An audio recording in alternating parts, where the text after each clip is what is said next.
உபாகம புஸ்தகம் சொல்லுகிறது, நீயும் உன் பிதாக்களும் அறியாதிருந்த மன்னாவினால் உன்னை போஷித்தார். இந்த மன்னாவை குறித்து ஆண்டவர் பேசுகிறார். மன்னாவினால் உங்களை போஷித்த தேவன். எத்தனை வருஷம் போஷித்தார்?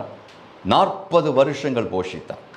40 வருஷங்கள் இஸ்ரவேல் விதை விதைக்கவில்லை,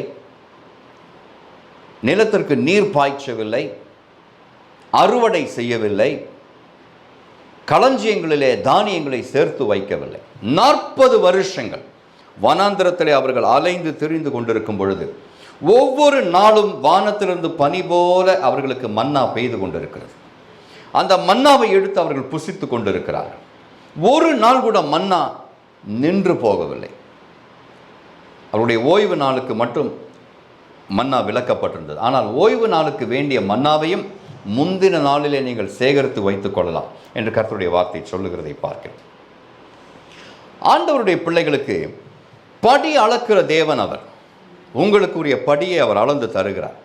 அந்த படி அவர் அளந்து தரும்பொழுது அது கூடவும் கூடாது, குறையவும் குறையாது. பல நேரங்களில் நாம் நினைக்கிறோம், எனக்கு கிடைக்கிறது எனக்கு பத்தலை, எனக்கு போதவில்லை என்று நினைக்கிறோம்.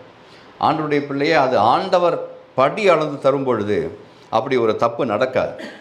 ஆண்டவருடைய வார்த்தை என்ன சொல்லுகிறது என்று தெரியாமல் நம்முடைய ஆசைகளுக்கெல்லாம் நாம் விதைத்து கொண்டிருக்கும் பொழுது அப்படி குறைச்சல் உண்டாகும். ஆனால் நம்முடைய ஆசைகளை எல்லாம் ஓரங்கட்டி மூலையிலே வைத்துவிட்டு ஆண்டவருடைய காரியங்களுக்கு முதலிடம் கொடுக்கும் பொழுது ஆண்டவர் நம்முடைய மன்னாவை அனுதினமும் நமக்கு தந்து நம்மை போஷிப்பார்.